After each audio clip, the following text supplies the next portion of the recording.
Understanding SEO in an Era of Google's New Animal Algorithms. And this is part one, the history, foundations, and axioms that gave birth to Panda and Penguin. So let's dive right in, and before I get into the actual content, I just want to give you an introduction as to who Social Media Science is.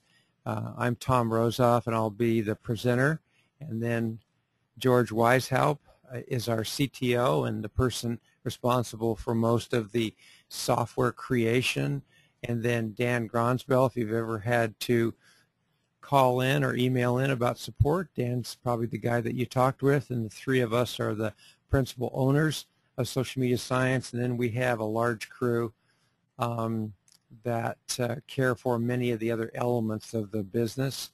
This is not a sales pitch. There's going to be no special offers at the end. This is purely educational, and it's really designed to give certainly the people who are SEND members, who are probably some of the principal attenders of the webinar. And then there's others who are friends, who are people that have we've come to know through business over the years. And so most of these are internet marketers or business owners. And so the topic is very relevant to all of us. What's going on with the search engines, particularly the increased updates that are taking place through Panda and Penguin. So you're going to learn a lot in this probably a four-part at least webinar. And these animal algorithms we expect to continue to accumulate, and we've called it kind of the Google Zoo. But it's not funny if you've been hit by them and had your site lowered in rank, particularly if it was a huge money-making endeavor.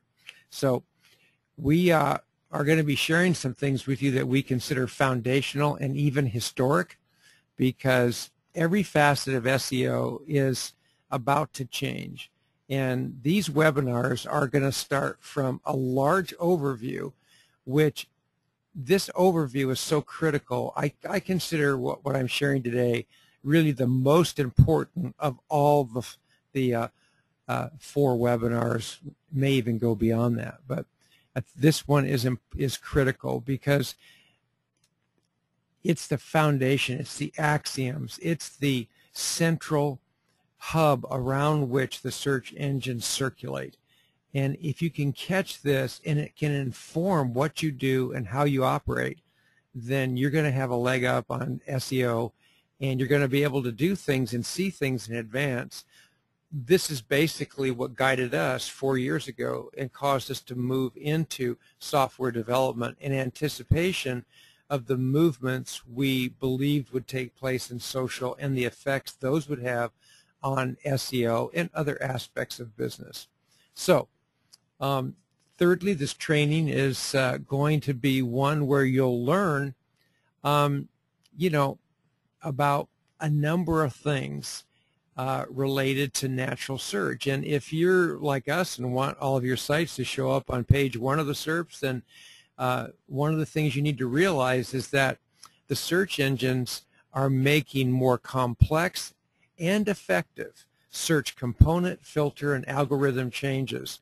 Now, let me back up and say that I intentionally put those three words in there because search engines are much more than just this big glob that sort of bots through the internet and,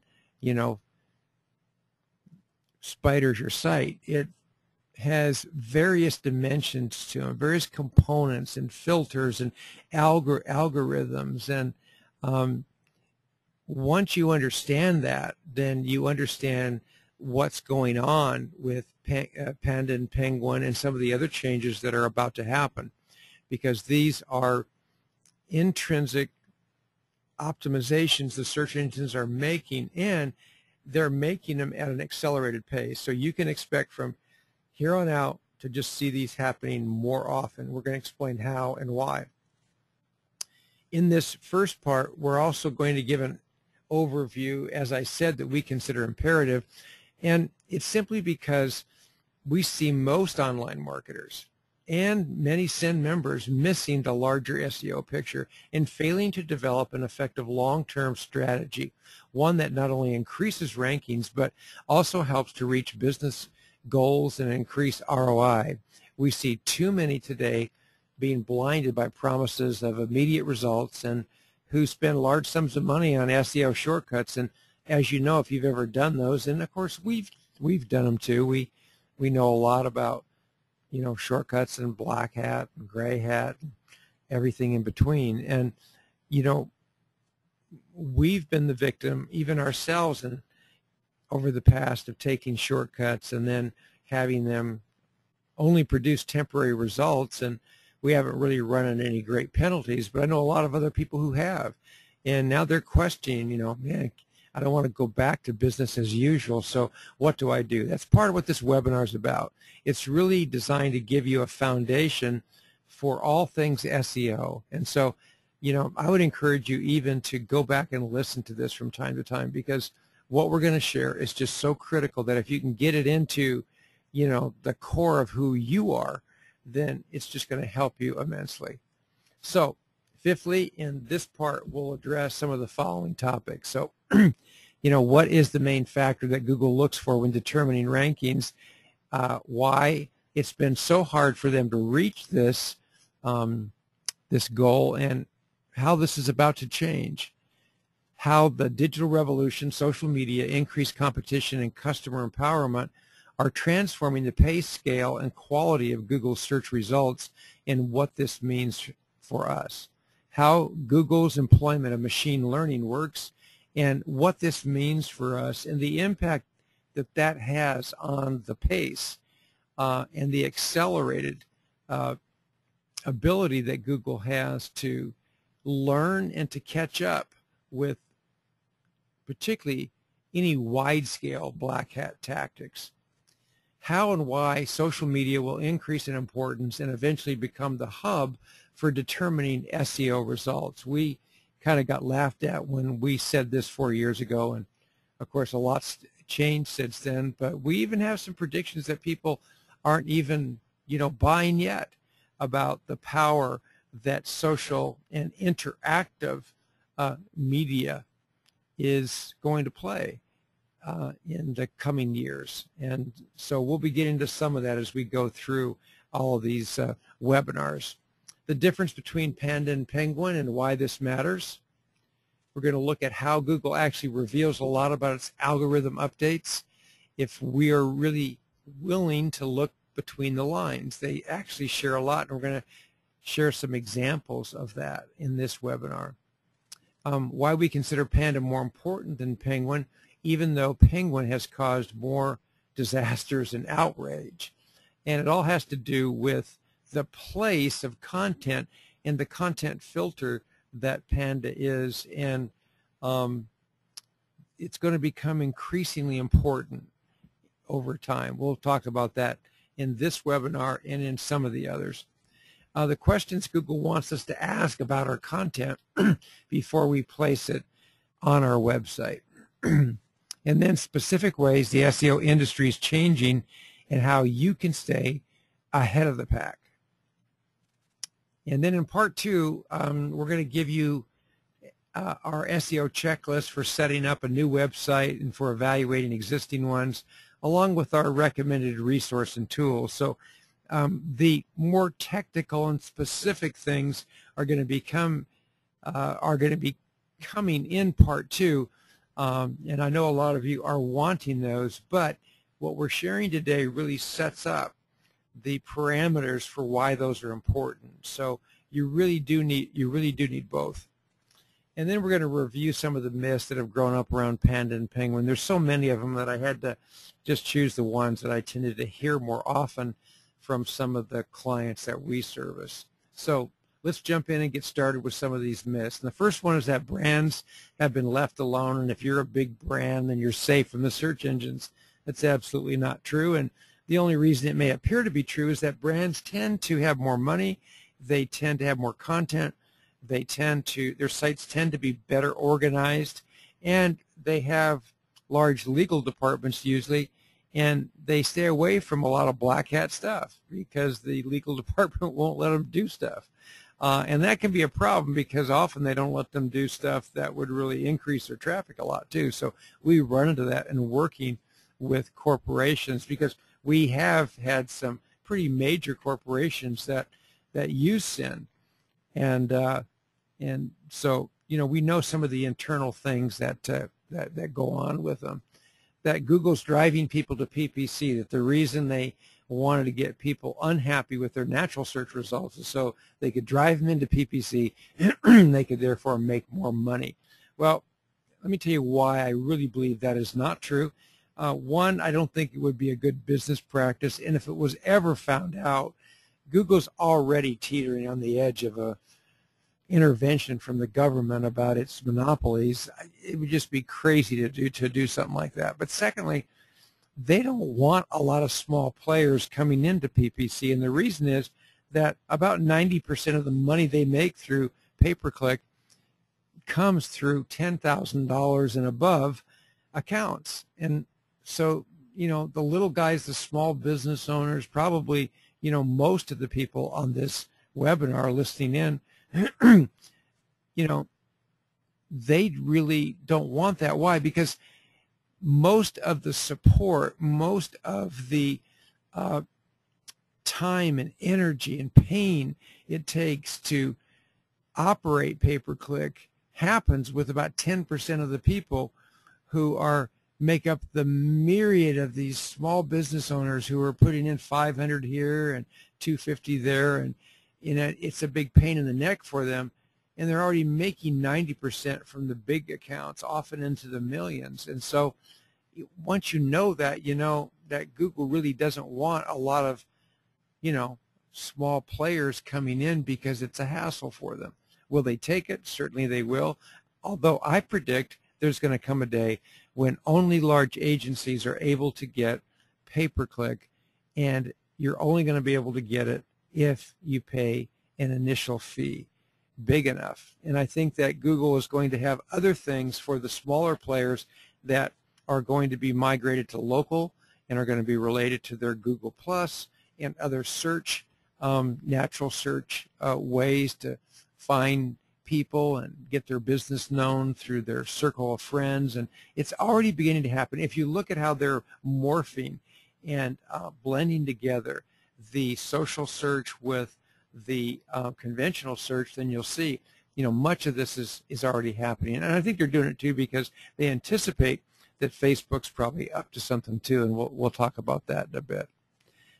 That Panda and especially Penguin were penalties Google created to target specific grievances, and this is why so many sites lost their significant ranking. So let me just quote Matt Cutts on this from Google.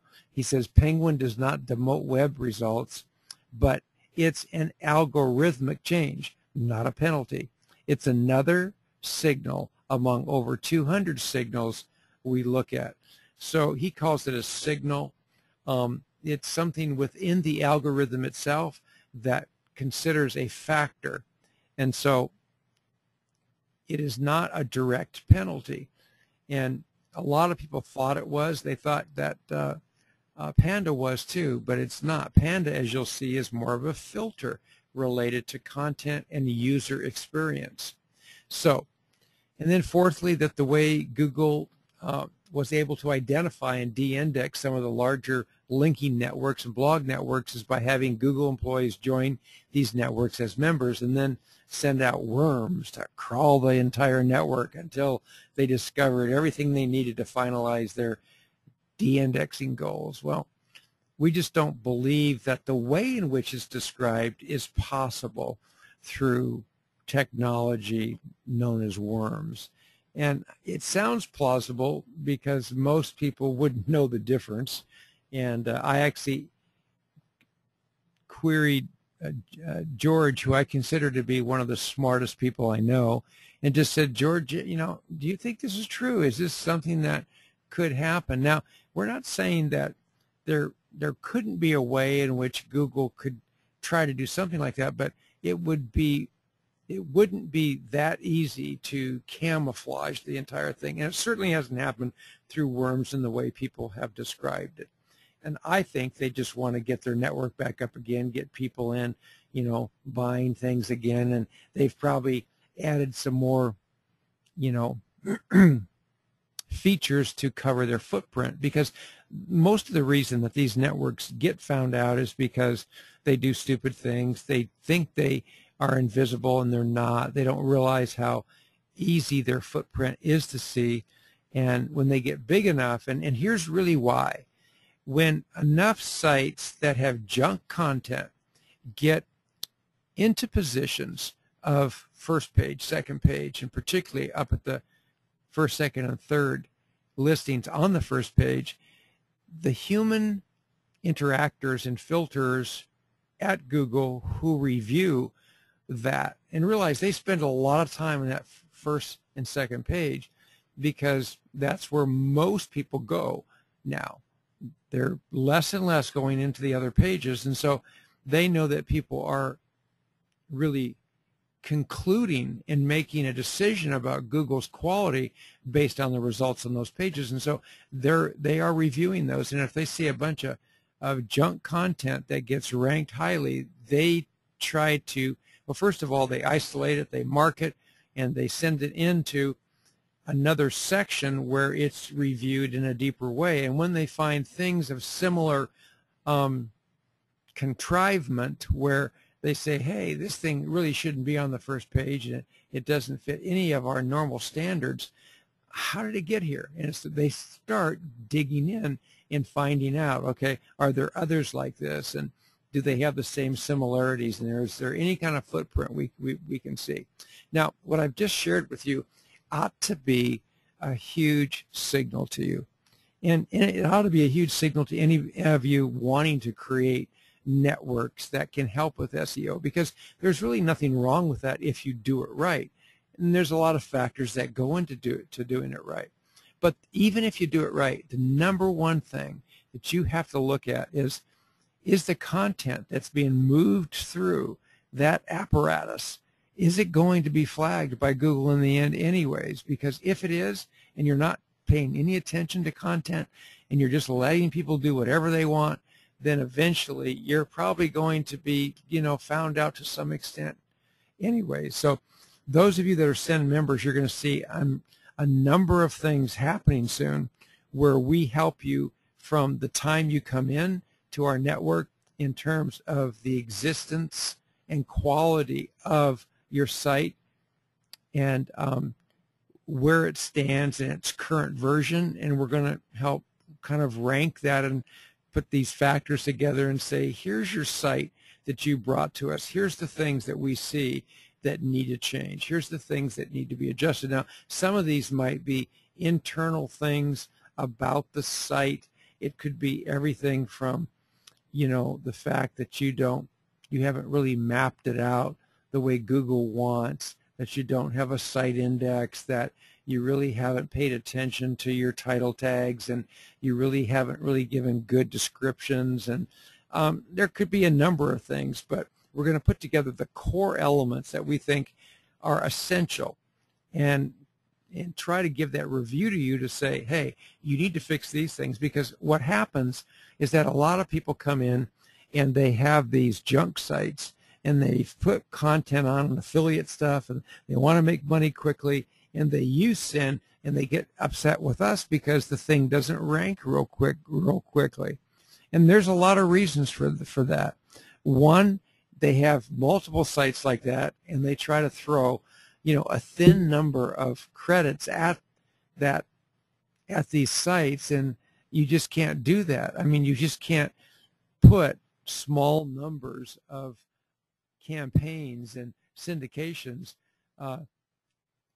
out for these sites and just sort of thinly market it and expect to really get any kind of robust ranking results. I mean, particularly some of our members are in hugely competitive niches, and that's just not going to happen. In fact, we say come in, get your primary site, use it, let Send go to work on it, take all your credits and begin to drip them in. And, you know, I'm not going to get into everything because it's going to be another course that we're really doing. But if it's a new site, you want to drip it in slowly. We see some people come in, they have a brand new site, and they're throwing, hundreds of likes at it and all this kind of stuff, and it's just crazy, and it's just not good.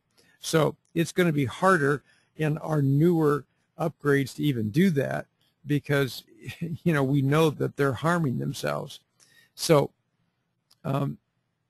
the condition of the site is critical, and so we're going to be looking at that in terms of factors, and we're going to be talking about why these things in terms of your on-page, off-page, architecture of the site and other elements are critical in order to get a lot of your content where you really want it. So that Google is penalizing sites where the keyword density is too high.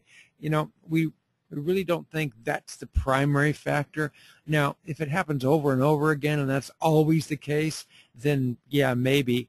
But you can have that happen naturally in writing on certain topics where the keyword is used, more than in some other articles or some other written content. And so just that alone isn't enough to sort of flag the search engine and say, oh, something's going on here. Now, it's not good to stuff keywords in, and what we say is write for people, don't write for search engines, write naturally and write to become an authority, and you'll see why that's so important in a bit here.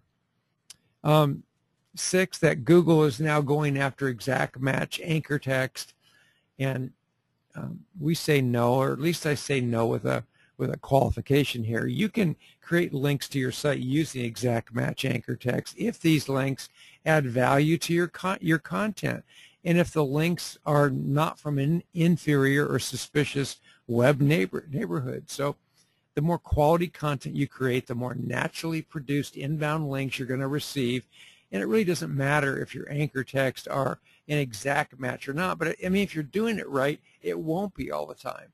So you do want to mix it up. So I don't want to say this couldn't be a problem if it was done over and over and over again, and that's the thing you did all the time. And so we think you need to be careful, but it alone is probably not the reason that you lost ranking if you did.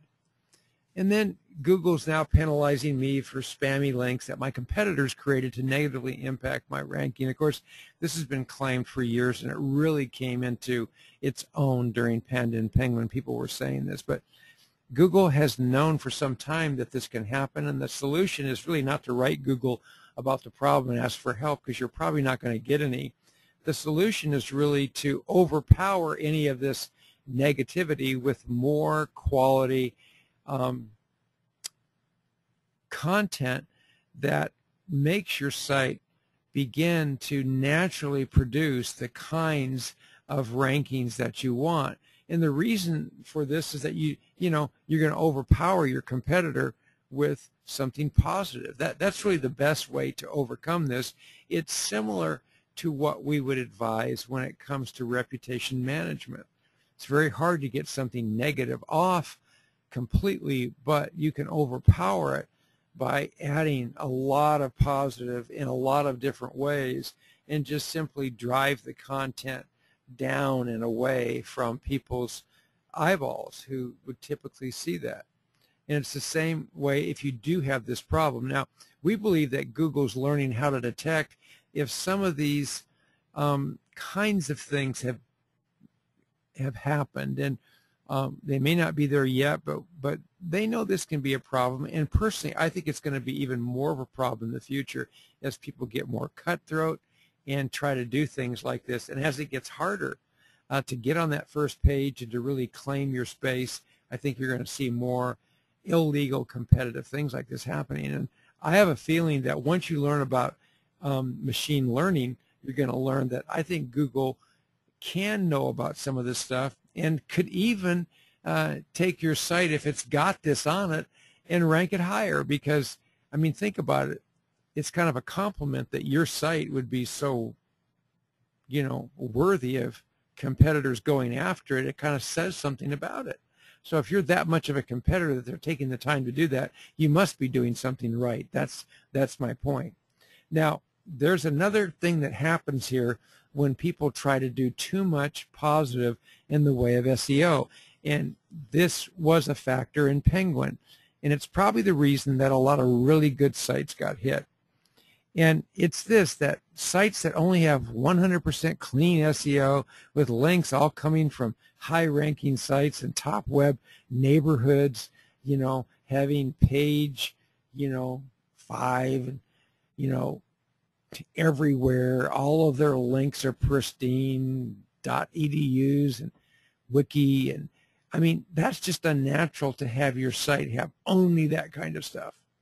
Only those kind of links coming in. And Penguin has called this over-optimization, and they are able to now see a site that has been so well optimized that it's now over-optimized.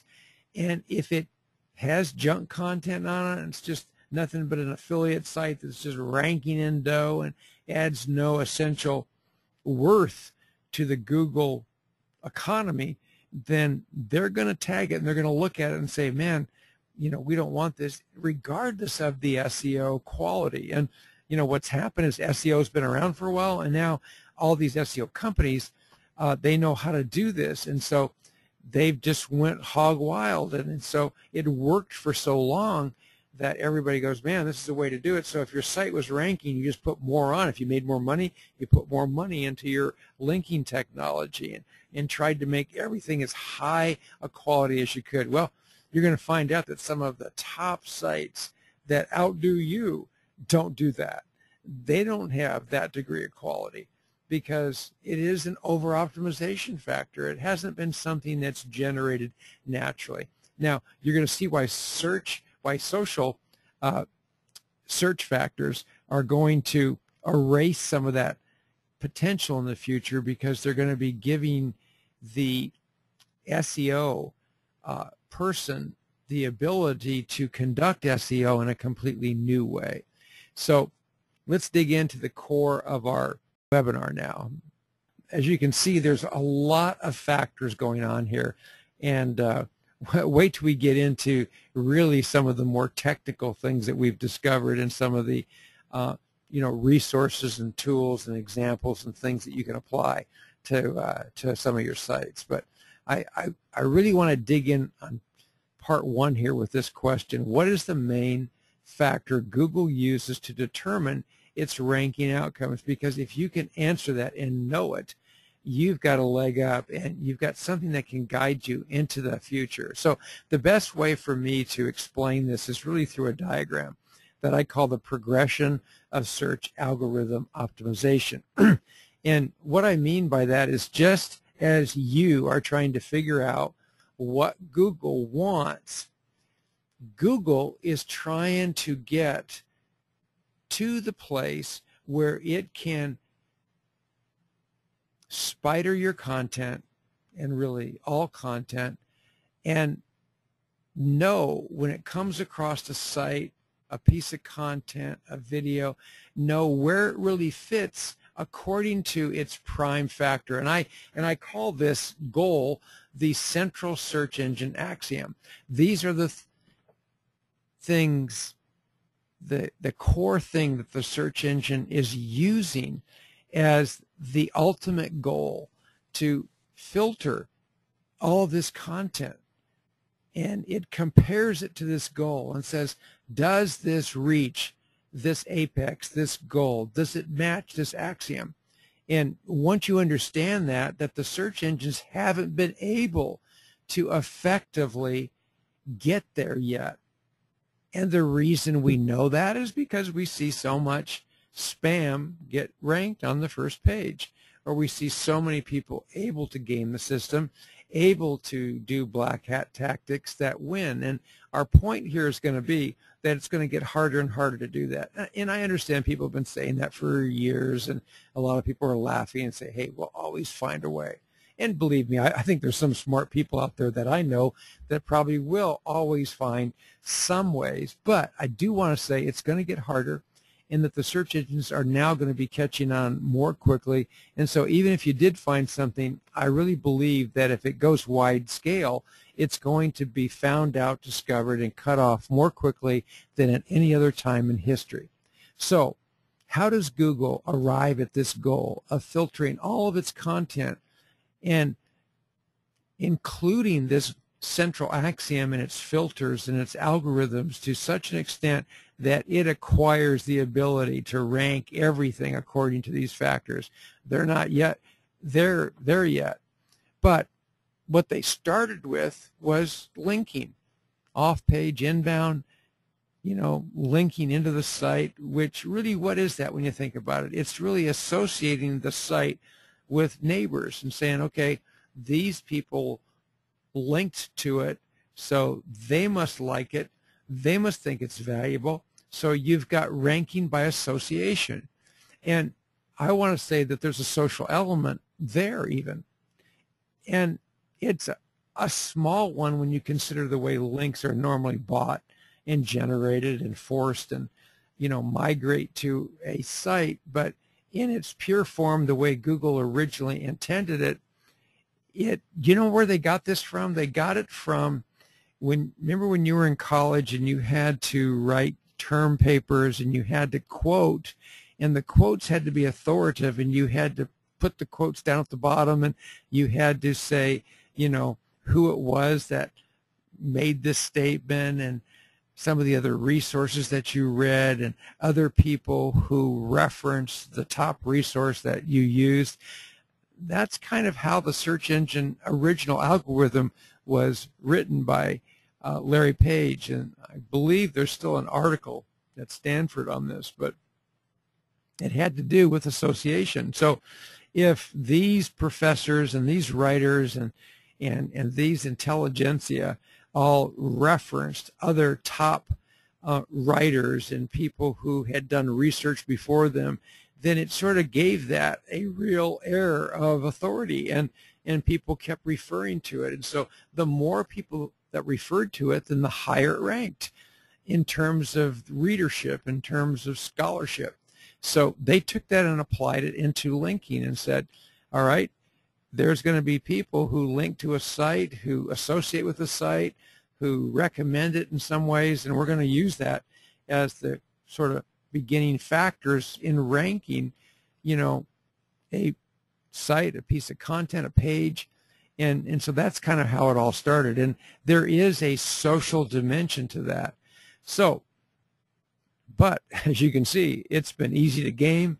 It's been easy to manipulate, and Google has known that for a long time. So let's dig into that question a little further, because before I answer this question, I do want to say that, it's obvious that Google incorporates in a lot of, objective and technical algorithm components. In fact, Matt Cutt says it's over 200 primary according to Google, and that it covers a variety of on-page and off-page strategies and standards, and they're all aimed at reaching this desired goal of ranking content pages and sites that best represent this larger ultimate factor. So we know there's a lot of technical stuff that go into this, and we're going to be talking about it more and more as we go on in the webinar. But what I want you to see is that these smaller components are all designed to get at something major. Up to now, the logic behind the strategy made sense because for years it has worked. And so the evidence for this can be seen in the growth of the SEO industry. I mean, SEO has grown tremendously. It wouldn't grow unless it worked. People have found these strategies to be helpful, and you're going to see as there's a huge rush to local, that there's going to be local SEO that works for these local businesses. And so people have raised the question, is SEO dead? And I mean, we say SEO is just getting started, really, because now the search components are coming into it. It's really going to get fun. And if you follow it and you follow what we're saying here, you can be one of the people who really enter into the SEO 2.0 that is coming, and it's going to be a field day for those of you that really follow it closely and learn how to take these new components and factors and processes and help get sites ranked more quickly. So, you know, here's SEO in terms of the Google searches, the monthly tweets, the blog post. You can see how popular it is and how it compares to PPC. I mean, SEO is huge. And you can see how social is gaining on that. So this is even a dated graph. I'm sure I tried to find the most recent, but most of these graphs, you know, that cover these large kind of metrics are usually dated. But, you know, SEO is huge. It's going to continue to grow, but it's going to get harder to accomplish. It's going to get harder to do no matter what anybody tells you. So while we expect to see continued growth in the business models that have grown up around SEO services, we see a fundamental shift taking place in how effective SEO endeavors and technologies are being designed and applied. So we'll share some of the specifics of that later. In order to understand the reasons for this shift and to better prepare yourself to take advantage of the intelligence and technologies that are already emerging, you must first understand this one ultimate factor and this central axiom that underlies, governs, and informs all of Google's algorithm and ranking technology updates. Everything, all these animals that are being put in Google's algorithm zoo, they're all designed to better get at this one factor. And so in a second here, we're going to look at it. This factor has been present within Google search terminology since its inception. Yet, because of recent technological advancements worldwide, Google's now more capable of using this central axiom to accurately filter, qualify, and rank everything it reviews. You need to reread some of this stuff because all this is already happening. It's coming down the pike. You're going to see more people losing their rankings. You're going to see more people with question marks and puzzles. You're going to see more sites that appear in every way to have good content and well designed that aren't going to rank well, and it's going to be from everything from an over optimization factor to other things that Google has determined fall into the category of manipulation or spam. And so you've got to know this if you really want to win. So I raised this question. So what is this ultimate ranking factor? And it's not as easy as you would think to really ferret this out. I think it can be easily said, but it's not easily fully understood. So let's just try to dig into it. Here's my best shot at trying to answer this. The ultimate factor Google looks for when it applies the full range of its search technology is embodied in the results it receives from the following statement question reviews. So it's kind of a hodgepodge of these things. Let me read it again. The ultimate factor Google looks for when it applies the full range of its technology, everything it's capable of doing, is embodied in the results that all that technology inquiry receives from the following statements, questions, review as it comes back to Google. And here it is. To what extent do the following categories of people, which I'm going to list in just a second, respect, like, or use the site, page, video, content, feature, product, or service, and if applicable, how much and how often are they willing to pay for it, and do these people digitally or personally recommend it to others? Now, there is a lot there. So who are the kinds of people that Google respects and is willing to give a ranking based on what they say and how they say things about a site, page, video, content, feature, product or service? Well, to begin with, it's the intelligentsia, it's the professors, it's the doctors, it's the educators, it's the intelligentsia of the world who have dedicated their lives to becoming the best at what they're doing. So, that's why Wiki is always found on the first page somewhere for most of the terms and phrases and topics that it writes about, because the search engines know the process that Wikipedia goes through, and how stringent they are, and how they filter out the junk, or at least try to. And and because it's a socially interactive process, they get pretty good at it. I mean, it really is true that they get the people who don't know out of there, and in are the people who do know. And so that's what Google wants. And so just the fact that it ranks, wiki stuff so easily and so often, it tells you that the intelligentsia really counts in terms of the search engine. So it's always good to reference these kinds of people, again, just like with your term papers. So second are professionals. Professionals are a bit different than the intelligentsia. They can be CEOs, CMOs, CTOs, business owners. They could be people who are interacting with at a high level. They're educated. They understand people and processes. And so what they say in terms of a product or service can be very beneficial as well. So let's just take as an idea the idea that a drug company discovers a new drug, and that company then has marshaled, because it wants to get FDA approval, it's marshaled all the professors and doctors and educators and authorities behind it in order to get it through FDA approval. And let's just say, in this case, it was done legitimately, because it's not always, I don't think. And this drug then is really something new. Let's just say it really cured AIDS. And, everybody was going, wow, we know a lot of innocent people that have been affected through AIDS, including children. And so, man, if somebody discovered this, and everybody's saying that it really is top notch, and you don't have to take all these, 20 and 40 pills a day anymore, it's really that powerful, then the intelligentsia comments, and professionals who might sell it, or doctors who might prescribe it, and others who interact with it on an educational level to talk about it.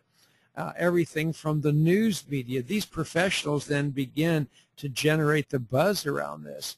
And then the next, you have the popularists. These are the people who are able to take a story like this, and a product like this, and a new discovery like this, and really make it popular. These are people who are on TV and radio, and who write in magazines and have syndicated columns, and they just have an ability to make popular things. And when they put their attention on something, people listen. These are factors for the search engines. And then you have regular users.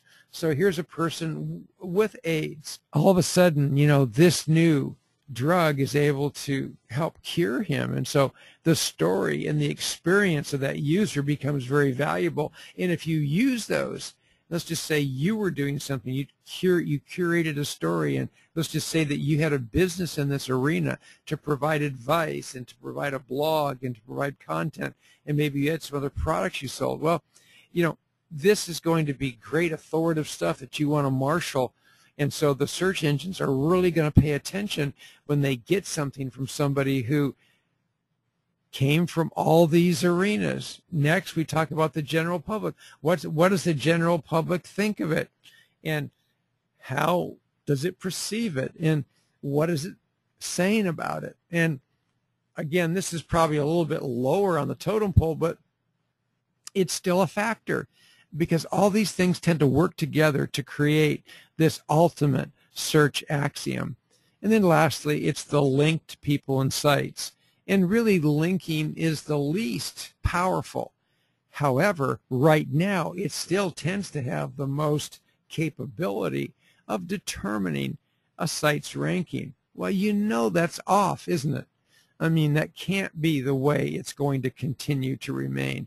And this is why 4 years ago, seeing this kind of stuff, we began to predict that linking in its current form is going to be replaced. We never said that the linking technologies itself are going to be eradicated, because we think the search engines have invested too much already in that technology. I mean, it can be useful in a lot of ways. In a moment, I'll share with you what I think they're going to do with that. and how it's going to be affected by social and what some of the outcomes will be. But to what extent do these people respect, like, use a site, page, video, content, feature, product, or service, and if applicable, how much and how often are they willing to pay for it?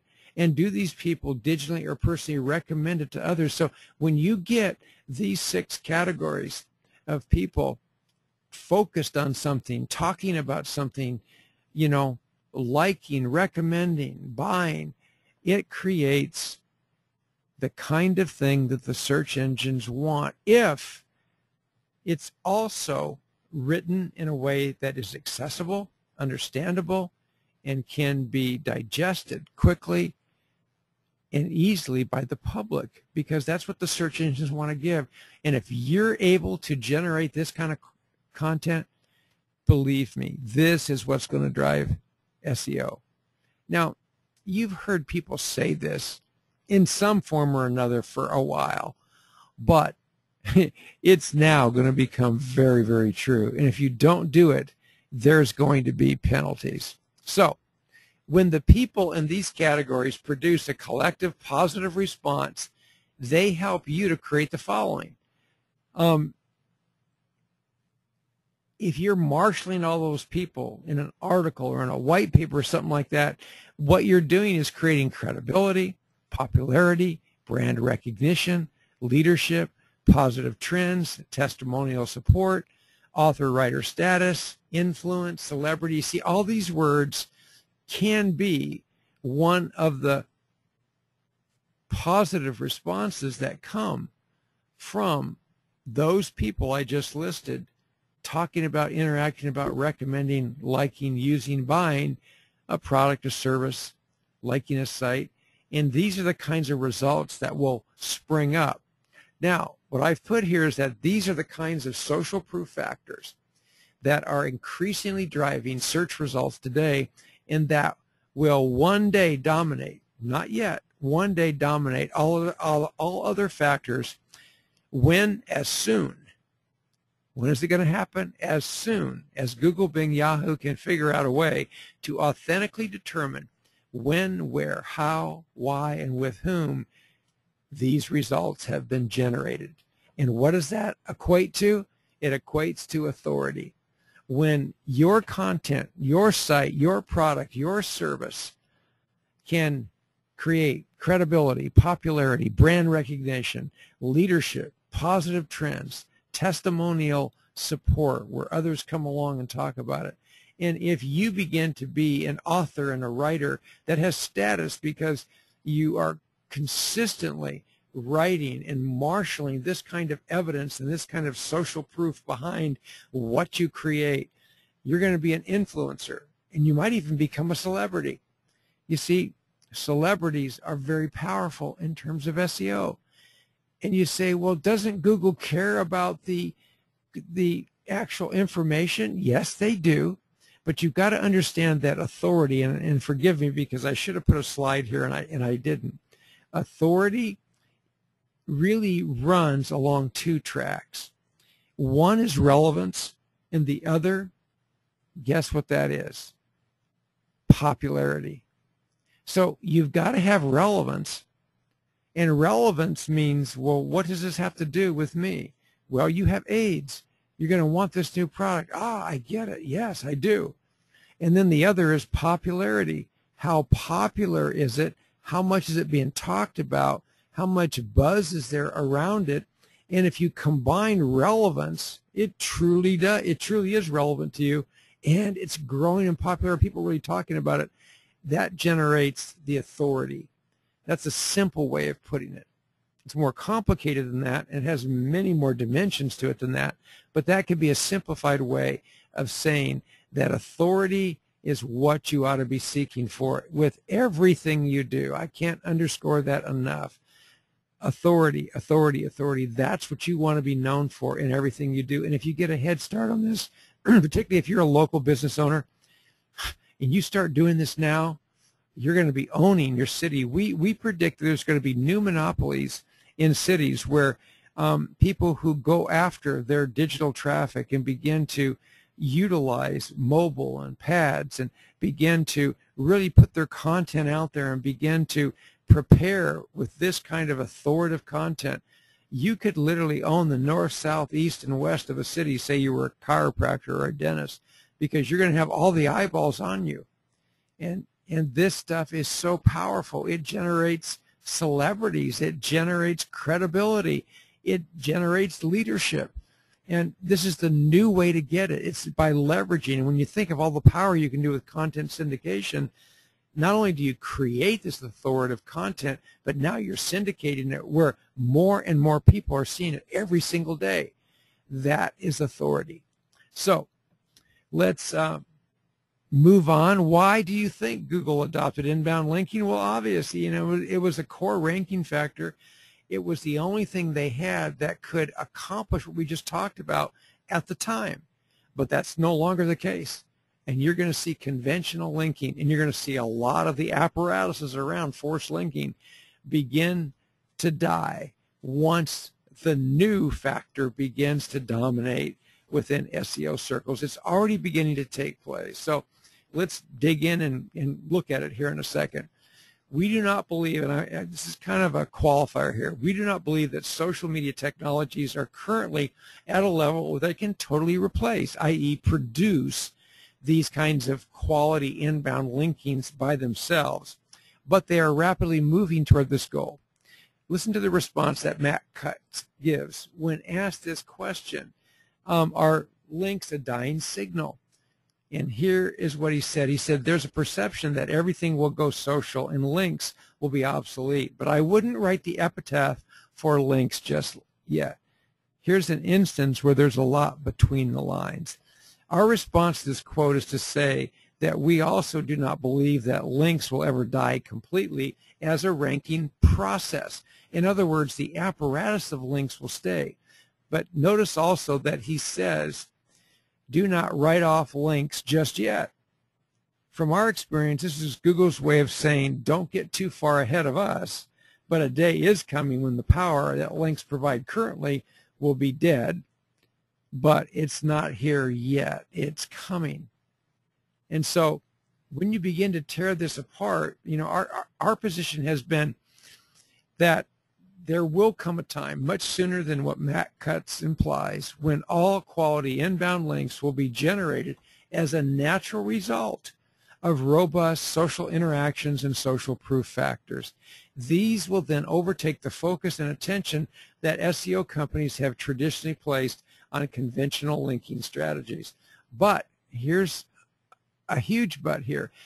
It's going to get harder to do that if you don't have the content to support interaction, a recommendation, viral,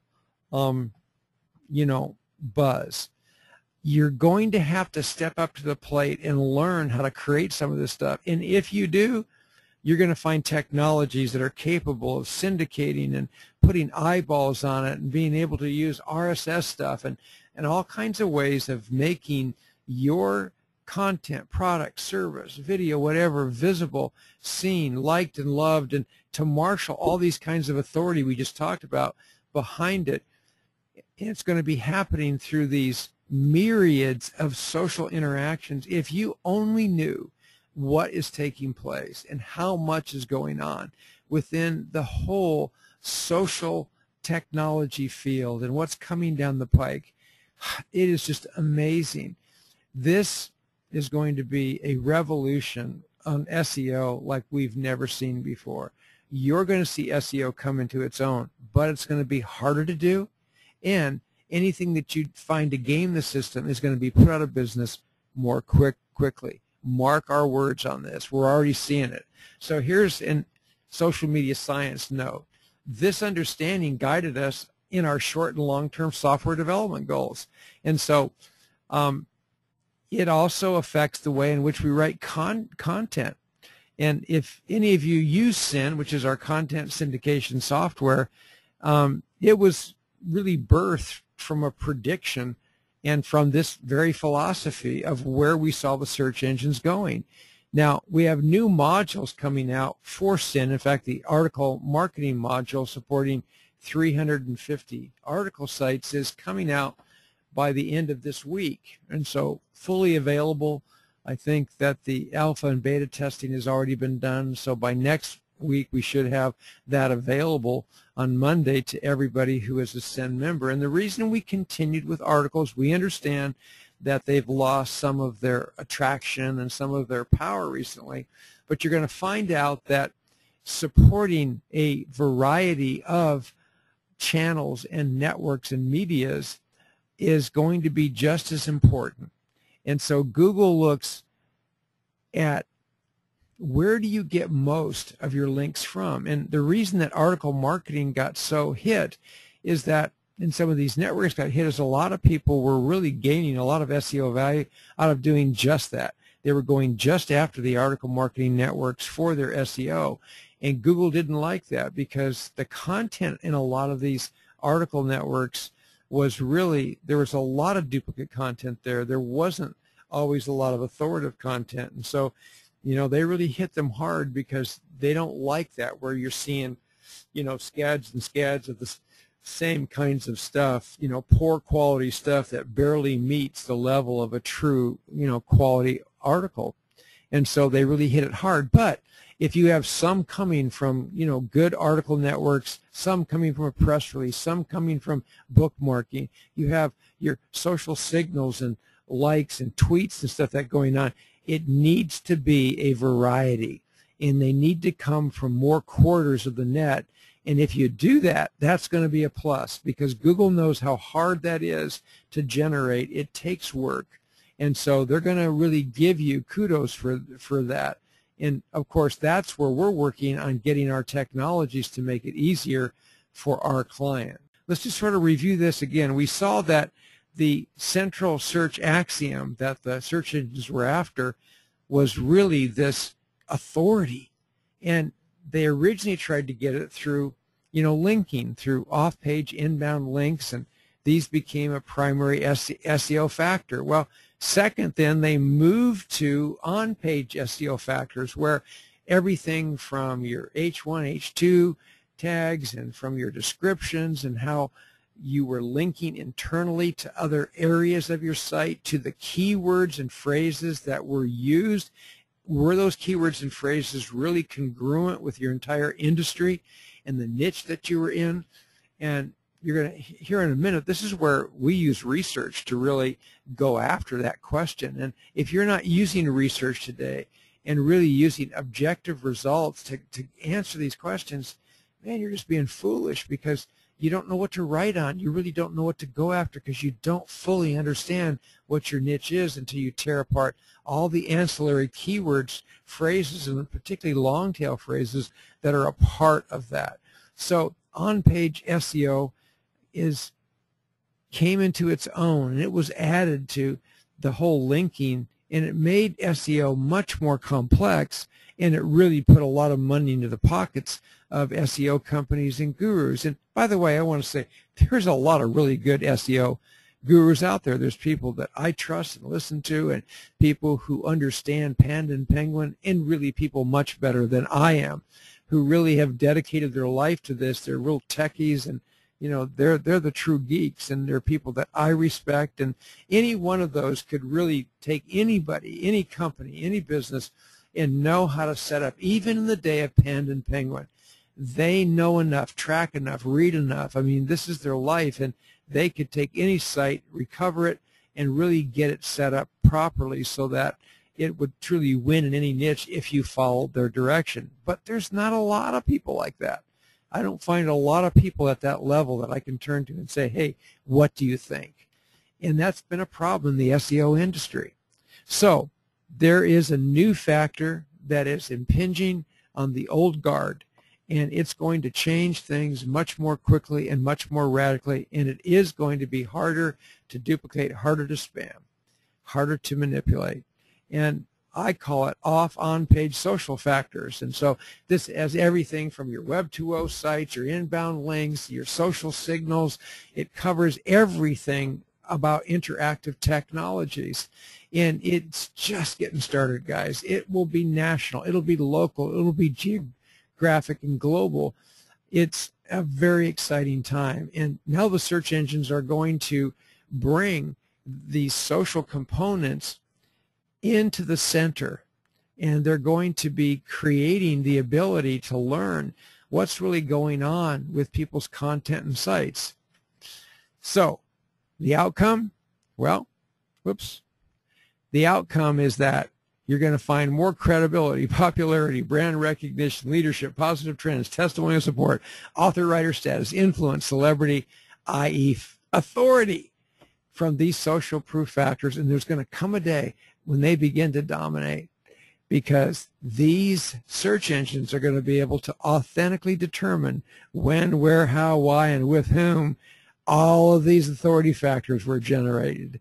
And as they do that, they're going to be able to more accurately rank the content that people really want. What does that mean? It means when people search for a phrase, for a term, for a long tail phrase, that the results that come up are going to more consistently please them and more consistently be worthy of coming up on the first page, and particularly in position 1, 2, and 3. I'll share with you how 1, 2, and 3 on page 1 has increased. Position 1 continues to increase in its power, its ability. More people are clicking on that, far more than do on pay-per-click above it or around it. And so you're seeing natural search be valued. And the reason for that is that people understand that some are bought and some are truly worthy of being there. And what would you want? You want the one that's really slugged it out of the public market and has won the kudos and acclaim of the regular people because they've used it. And so get ready. It's going to be a wild ride. So talking about authority, I wanted to share with you briefly how we set up an authority website and what goes into it, because I believe you have to. If you start anything today, you got to make it an authority site. Now, unless you're testing or you're trying to do some small, quick project, you're doing anything of substance, you need to go after authority. And so what we do is we start with market research, and we go after it with, a lot of energy. And instead of calling this market research, I should have called it digital market research, because it's different than what you'd think of in terms of traditional market research. And digital market research is a field that I expect to just explode, because if you could see what we are able to generate in a month's time, in 2 months' time, as we dig down, and we use all kinds of tools, all kinds of processes, and we're constantly coming up with new ones, so that once we dig down into a niche and into an arena, we're able to look at that market like nobody's ever seen it before. Do you realize how much information we have at our fingertips that have never been visible before? I mean, some of the things we're seeing are being seen for the first time because the technology has, for the first time, given us the ability to have that level of visibility. Because what happens is once you get that research done, you're able to then have your entire thematic map done for your content. And Bruce Clay calls this a thematic silo.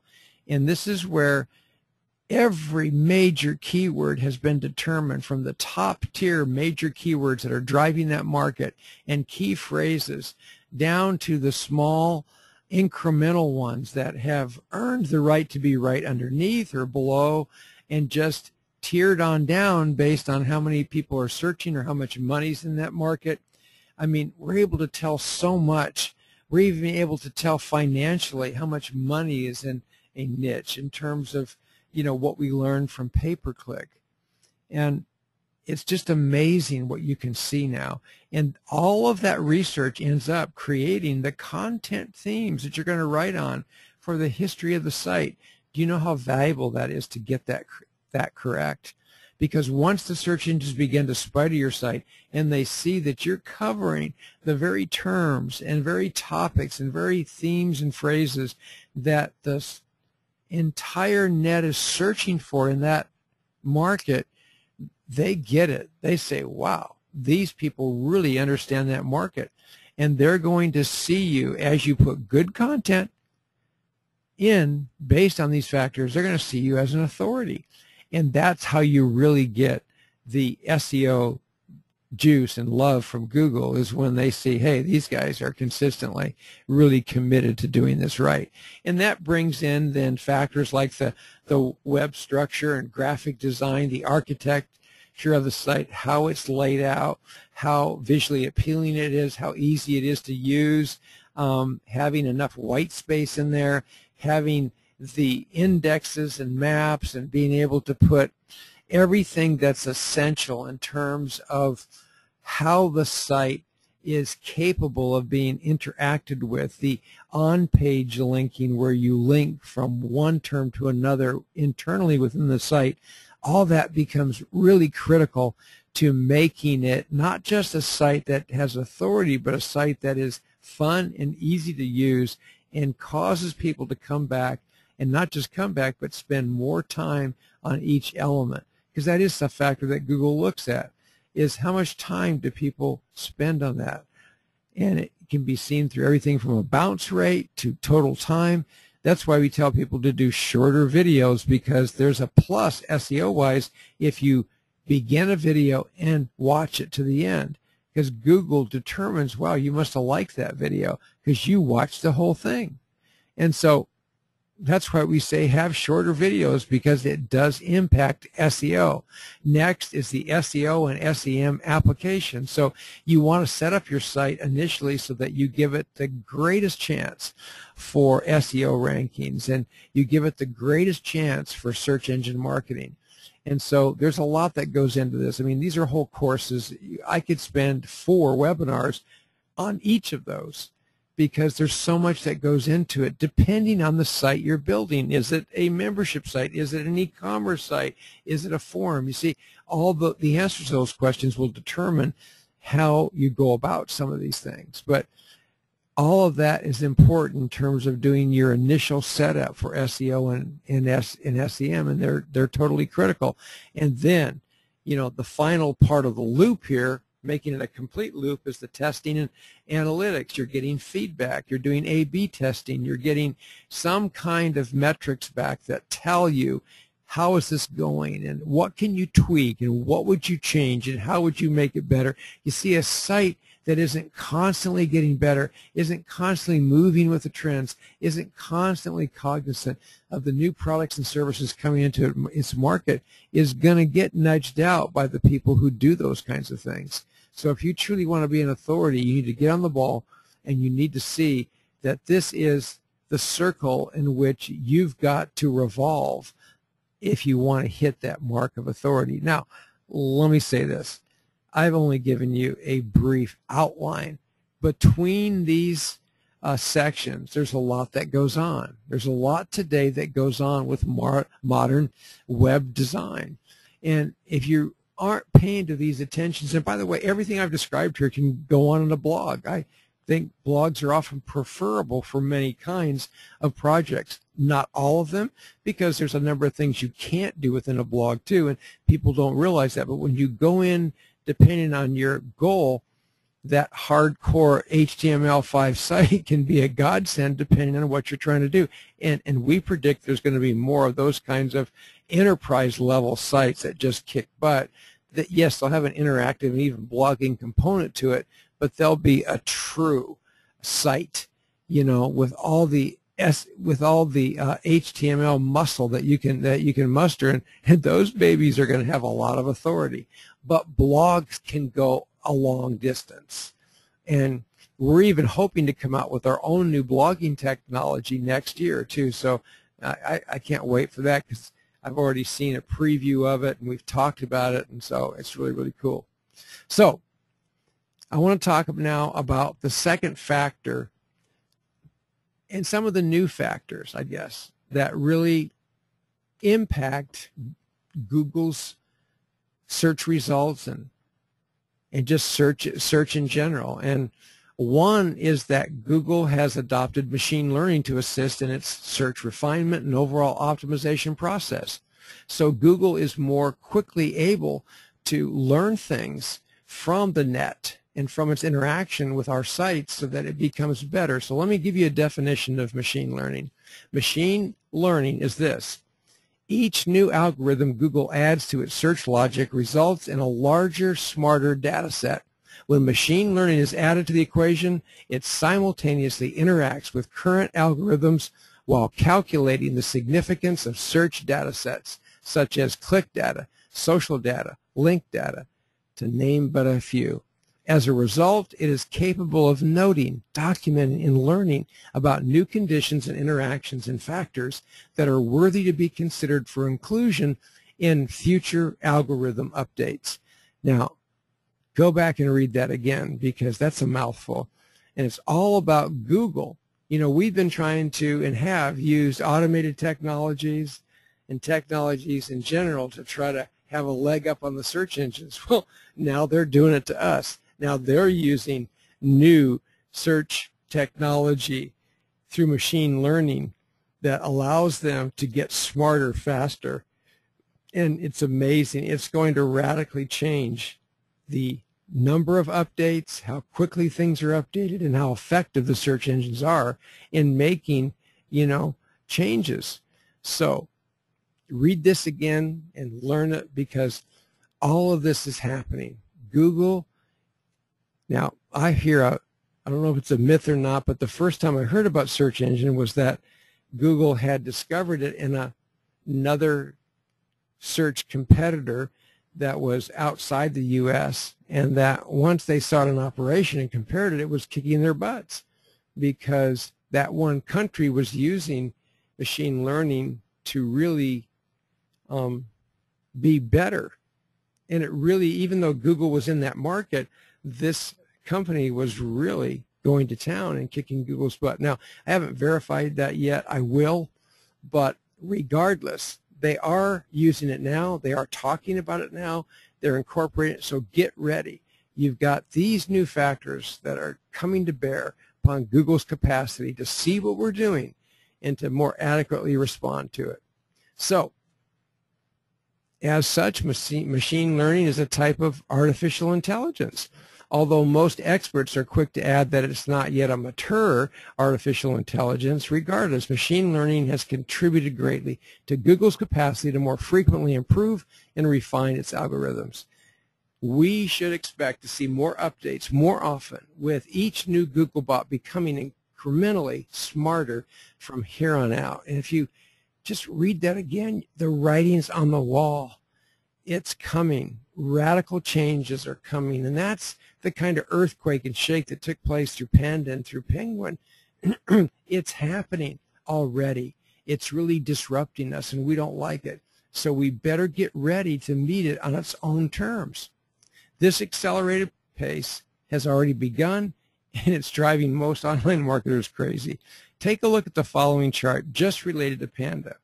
These are the Panda updates beginning from February 24th, 2011, which we called the Farmer update, but it was really part of Panda.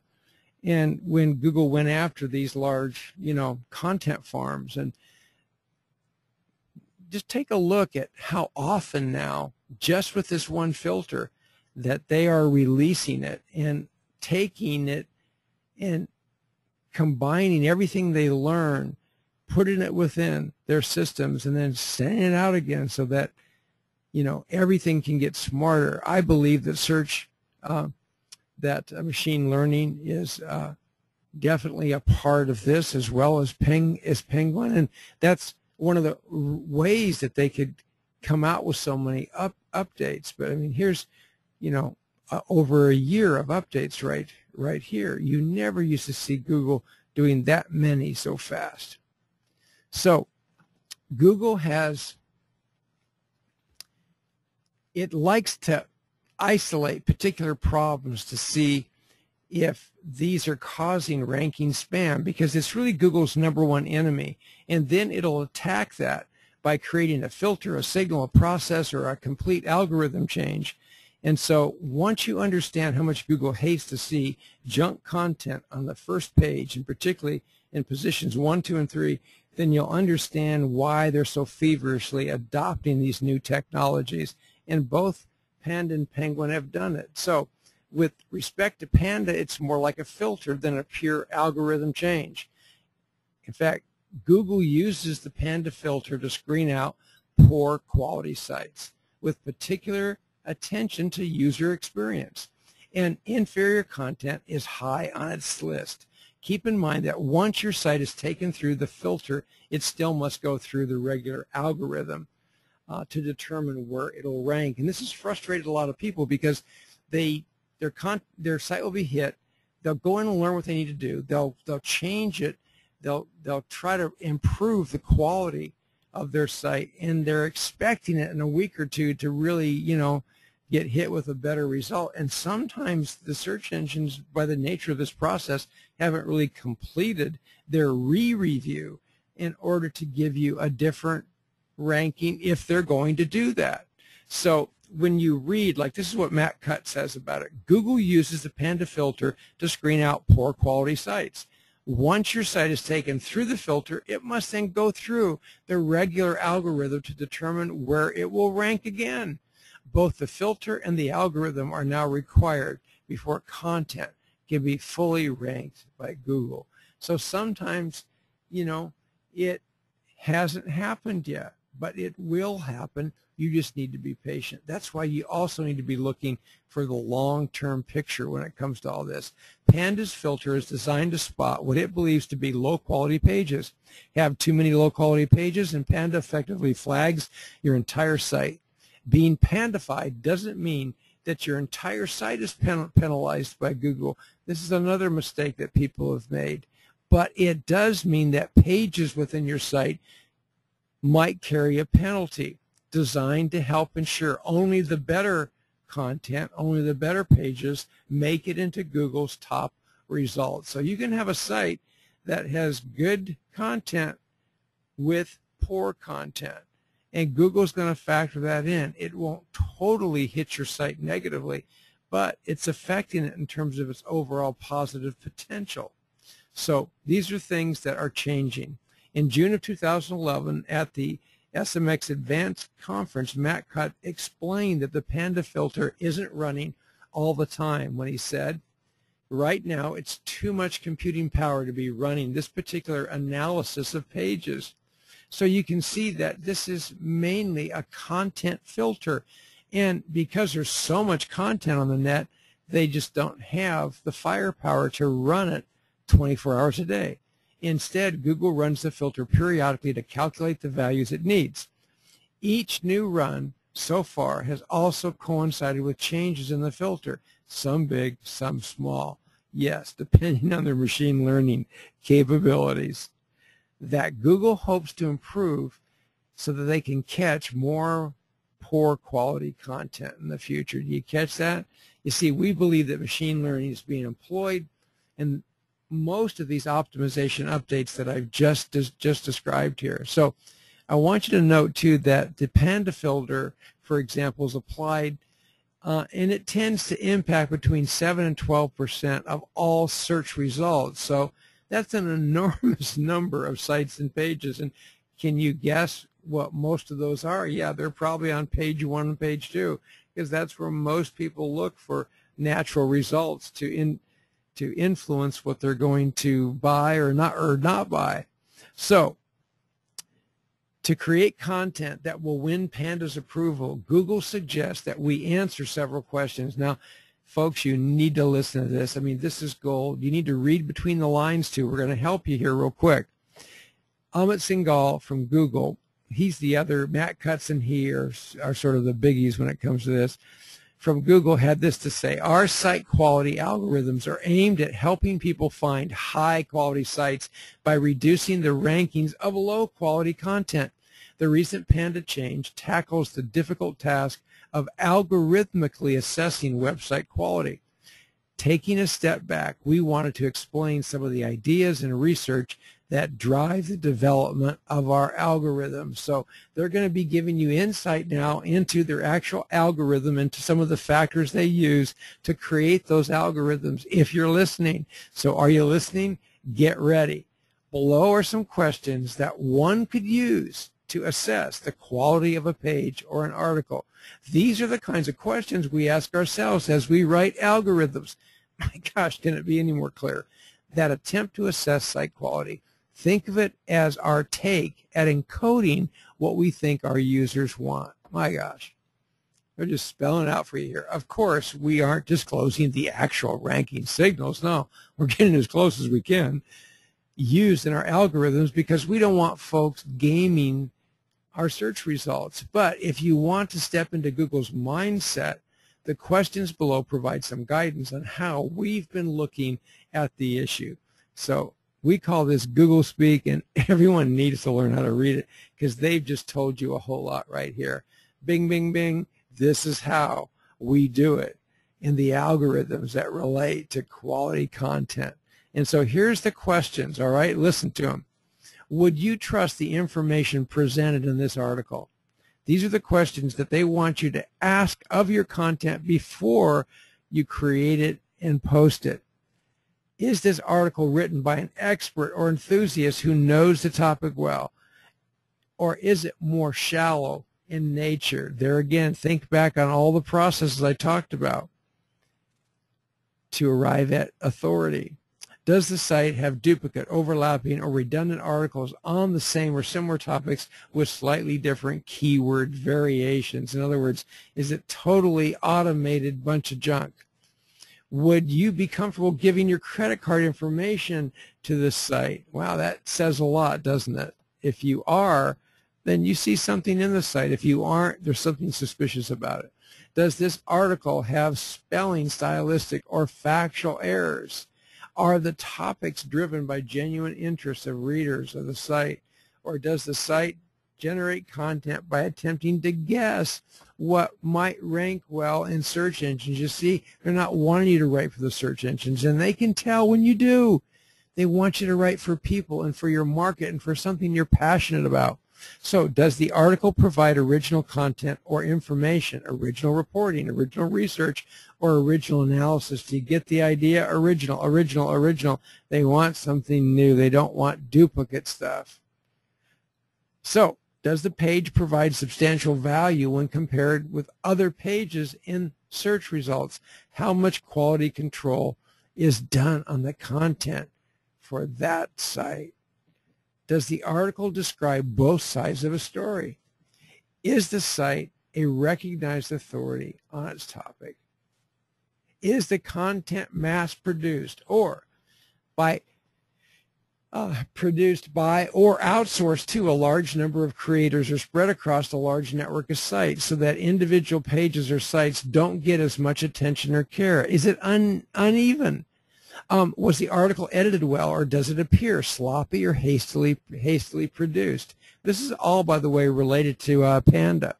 For a health-related query, would you trust the information on this site? In other words, would you do what they're suggesting? Would you recognize this site as an authoritative source when mentioned by name? Does this article provide a complete or comprehensive description of the topic? Does the article contain insightful analysis or interesting information that is beyond obvious? We don't want the obvious. We want unique. Is this the sort of page you'd want to bookmark, share with a friend, or recommend?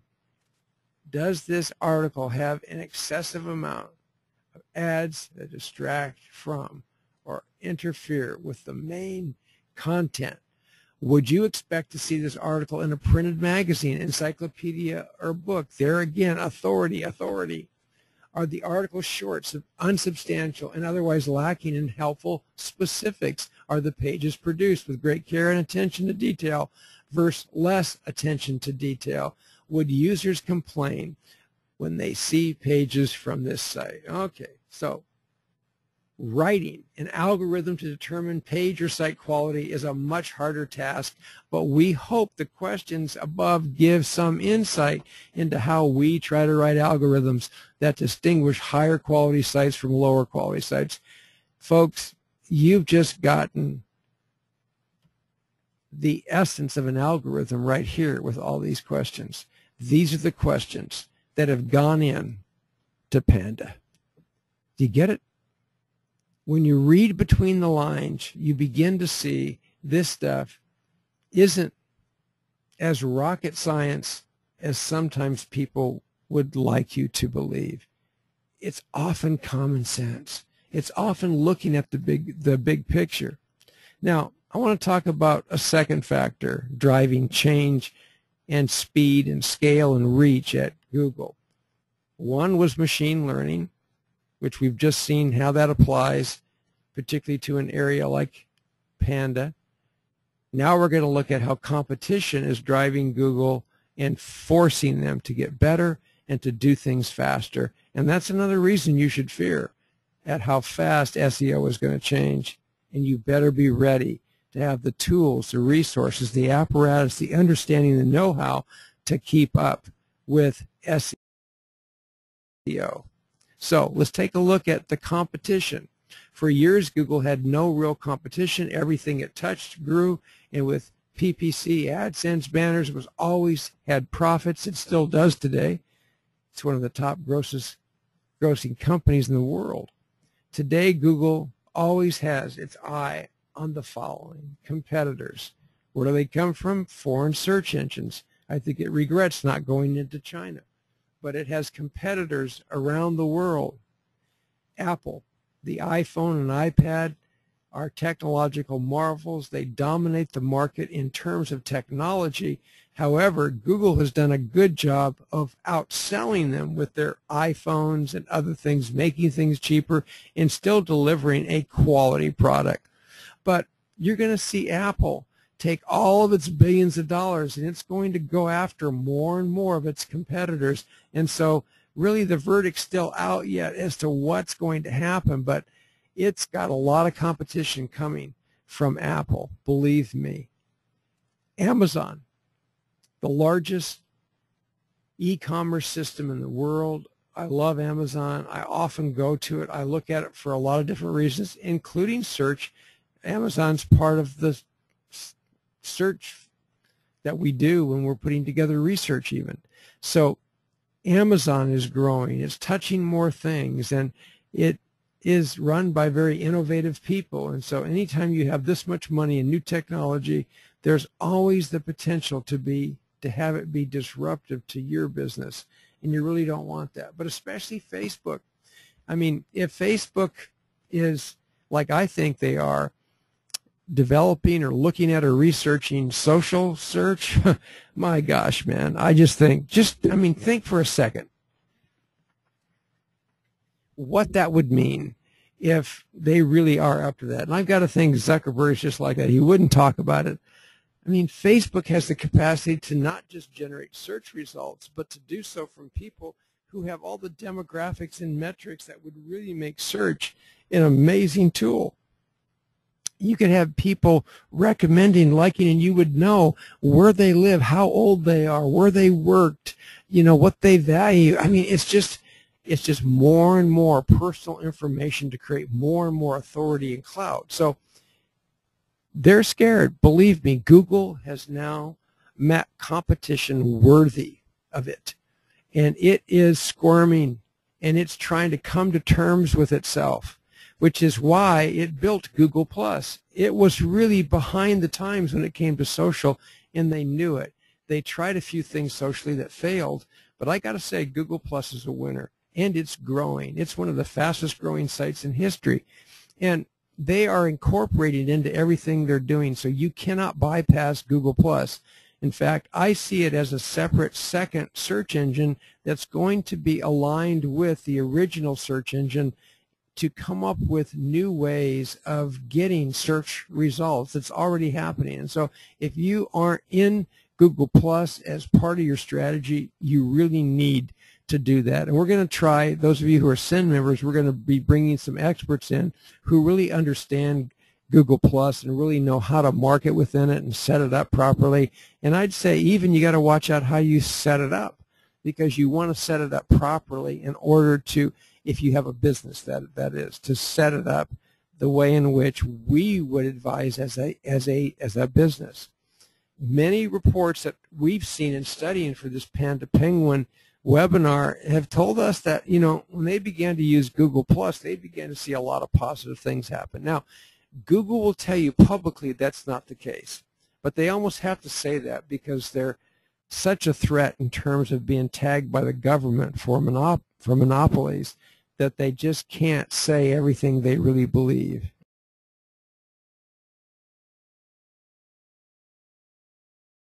What does this mean? Well, when it comes to Google's capacity to really go after its competitors, it came out of the gate with Google Plus, and it quickly began to adopt the influence that social signals were having within its algorithms and capacity to rank things. So this is one of the first places where Google really began to adopt social technologies and incorporate it into its conventional search algorithms, and they called it social signals. It's really a good word for it. So our belief is this, that only social media-based technologies have the potential to provide Google with the scale, reach, and degree of human-generated authority indicators that it needs to accurately review and rank the quality of any web-based factor.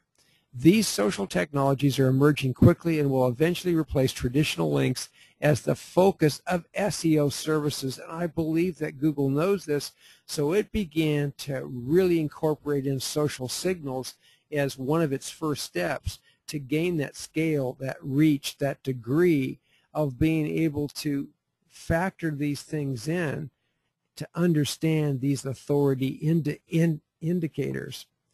So, for example, a site, a person, a feature, a product, a service, it can be liked in Facebook. A like is a social signal. It can be retweeted in Twitter. That's a social signal. It can be +1 in Google Plus. That's a social signal. It can be voted up in Dig. And by the way, all these are services except for Google Plus, which is coming along. It'll be there soon. Is supported by SYN. It can be pinned in Pinterest. So, and too many others to mention because there's so many social networks that are growing. Look how fast Pinterest grew. That's not going to be the last network that grows, folks. So these social signals are just proliferating at an astronomical pace. And so Google is monitoring them, taking advantage of them, and using them and incorporate them within their search algorithms. And Google calls them social signals because they really do signal something. Now, let's try to understand the power of social signals a little bit more as we bring this to a close. The social proof metrics that are generated through social media networks have already begun to be implemented in Google's SEO algorithms, and they're already creating results by using these social signals. And as we've stated, although we don't believe that social factors alone will be used as the main SEO strategy, that day will come.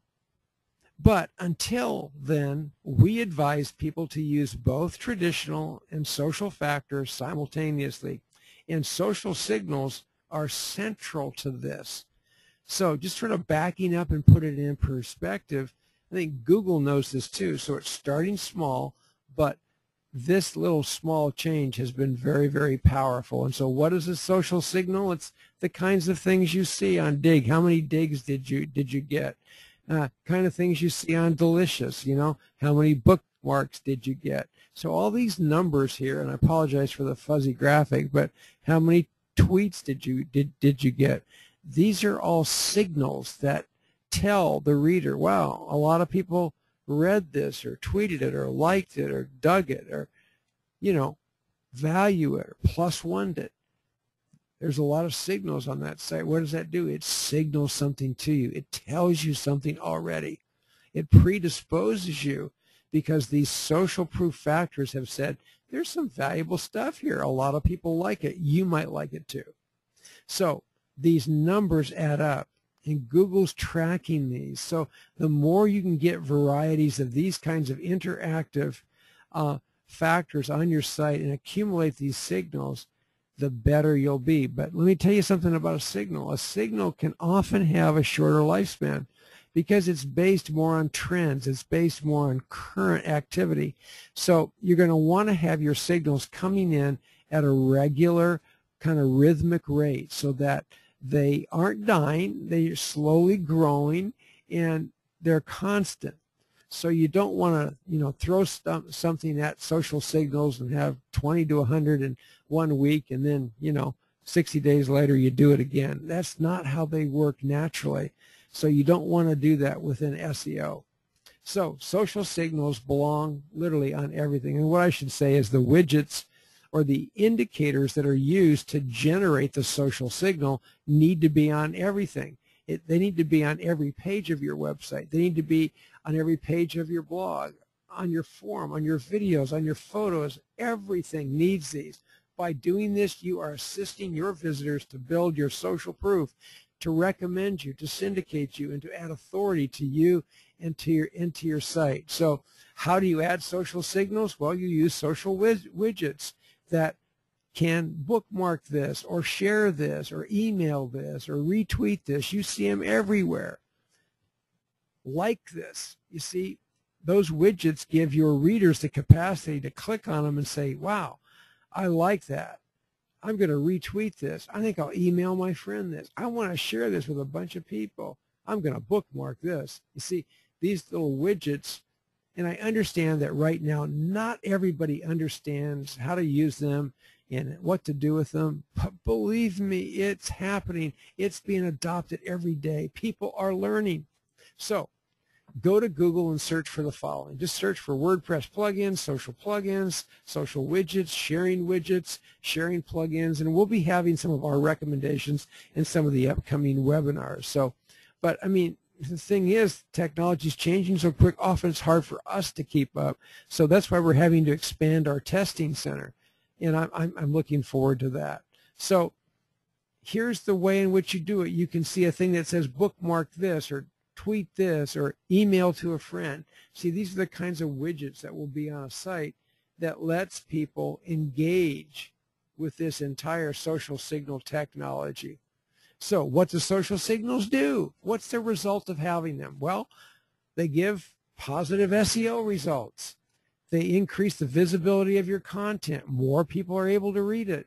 They provide social proof that helps to sway your readers about the quality and authority of your content. They create followers of you and your content. They continue to build your and your site's overall authority. They are used by Google to determine site quality. They're used by Google to determine search relevance.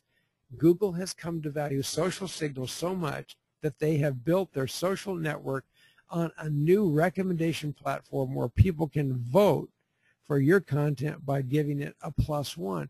Nothing can say how much they've adopted this by the fact that they created a complete social signal themselves. That says a lot about, yes, they're going to be incorporating these within their search algorithm. So social signals can also initiate viral activity. If you've got something that will go viral, nothing will make it happen faster than social signals. It also generates a higher page rank. It's a plus, plus, plus. You just need to see it that way. So you need variety, you need scale, you need reach. These are critical, and only SEO can really deliver the variety, scale, and reach that's critical for SEO. Let me give you some examples. I mean, bookmarking, social news, Twitter and retweeting, press releases, video, Facebook likes and Google Plus, and article networks, and blog commenting, and RSS. These are just some of the things. Most of these are already supported on SIN. And these give the kind of variety of the search engines love. You get links coming in from all these other places. You get social signals coming in from all these corners of the net, and you start getting the scale and reach that speak of your site being an authority, your content being authoritative. This is what you need. So We want you to join with us on the next webinar, and I apologize I didn't have anything here that I could send out to you right now, but we're going to send a sign-up page for the next webinar that'll be sometime in the next 2 weeks. And part 2, we want you to sign up some of your friends too and bring them in. It's going to be free too, and we're not going to do any pitching. We're just going to be taking care of our members and people who are interested in understanding SEO, understanding internet marketing in the future, because there's just a lot of exciting things happening, and we want to be a part of it. We want to help you, and that's what really excites us, is really taking common people, giving them the know-how, the leverage, the intelligence they need. Sometimes just that little extra that you gather through knowledge can be the factor that tips you over the edge to success.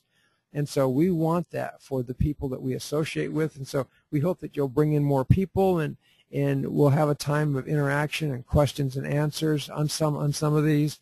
And thank you for those of you that sent in questions and sent in ideas, because I changed this some in terms of how I reworked it to make it easier to understand. Really want to thank all of you who are SEN members, and this is the beginning of the content that we promised you. This is going to be made available within our SEN members area. We are going to be interacting with it on our forum, and you've got more to come. If you could see what's slated, we've got even a whole new forum that we're designing, where you'll be able to access videos and content and white papers and a lot of stuff. We're going to be doing resources and experts, and I mean, these next couple of years we really want to be ahead of the market and really helping our members succeed in a way where they feel they get great value from what we're doing. And by all means, get ready for these next webinars coming up, because I've just given you the preliminary stuff here. There's some really juicy insights coming, and once you learn this stuff, man, you're going to be front and center at the head of the pack when it comes to search.